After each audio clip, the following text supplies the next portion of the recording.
Well, it's been a long time since I made a video, and this is probably something you didn't expect and don't understand. And it's very basic. It's the level 1 controller. This is our digital reverse board with one buck boost board converting track power from AC to DC and regulating the DC to 10 volts to this flyer smoke.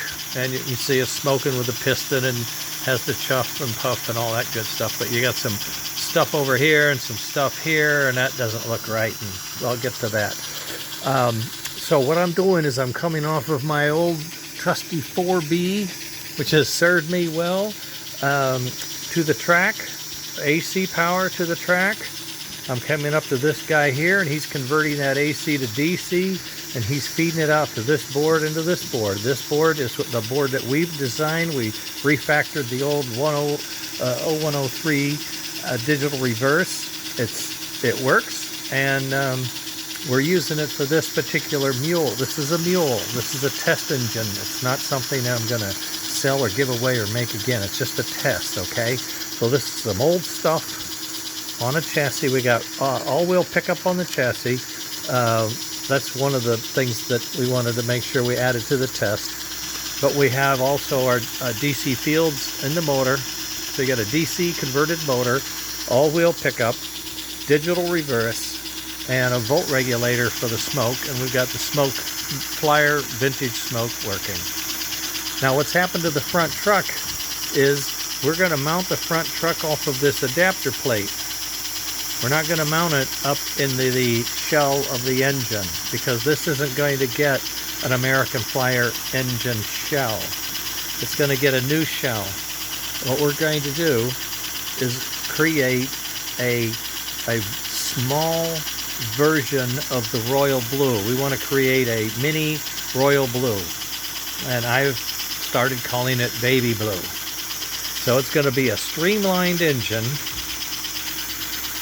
in a 2-axle, just because we want to test out some other stuff. We're going to test this out with it first, then we're going to take all this off, and we're going to put in new controller, new smoke, and a new soundboard for the puff and chuff combination.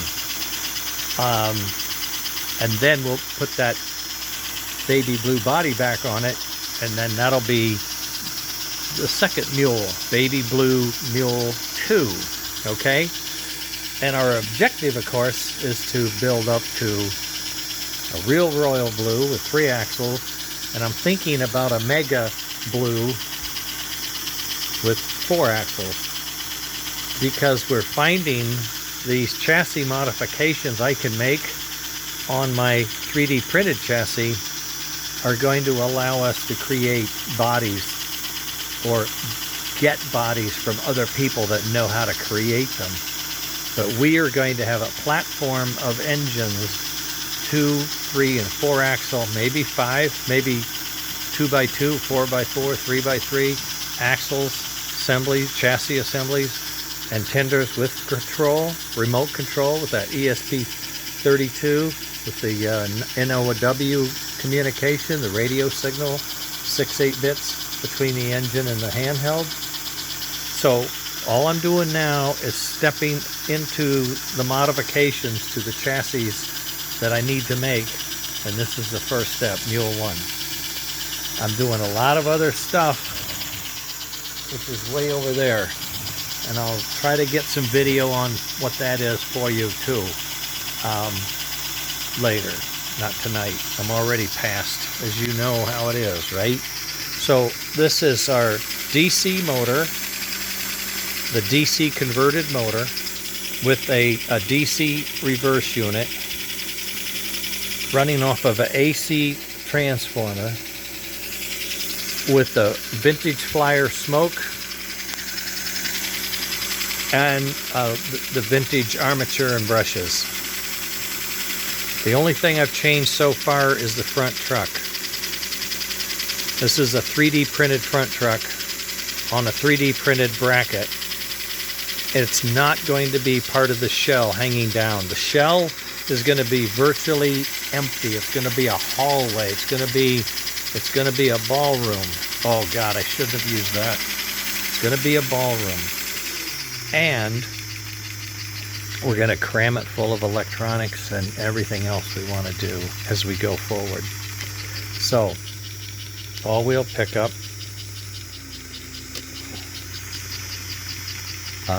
new front truck, and the beginnings of a new mount for the engine. We're going to mount the engine down here a little more. We're not using these slip-on tabs. We're going to have screws like we had here. So we're going to we use this for something else. So we're going to have to put one in the front and the nose, two here, and then two more in the back, probably off of this plate. This was the ash pan, if you recall. And he's probably going to have a pair of screws back here to mount to the underneath of the cab. So you're going to have two screws to the cab, two screws mid-mount, and one screw at the nose, and that's going to hold the engine shell to the body.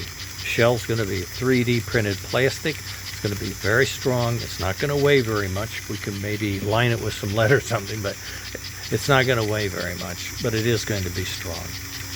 And the idea is that shell is going to be a shape, but it's not going to be detailed, and we're going to look to others to provide plastic parts that fit onto our vanilla shell to create the detail. So we can turn this engine into any one of variations from 1880s to 2475, whatever, right down the road even. Got a new power plant we're working on, got a new tender concept we're working on, all kinds of stuff. I can't tell you everything. I don't want to tell you everything. I want to, but I won't. But I've been away. I'm sorry. I'm not saying I'm back, but I'm just sharing where we are today, which is a minor milestone. Old stuff in a new framework. That the new framework is now going to get built, and the old stuff is going to get replaced. You just hang tight and keep watching if you can. If you're interested in what's on a day-to-day basis, I post photos and documents on Facebook in a group called O-NGS Workshop. O-NGS Workshop. And if you go there, you can see daily what's going on. Okay, gotta run. Later.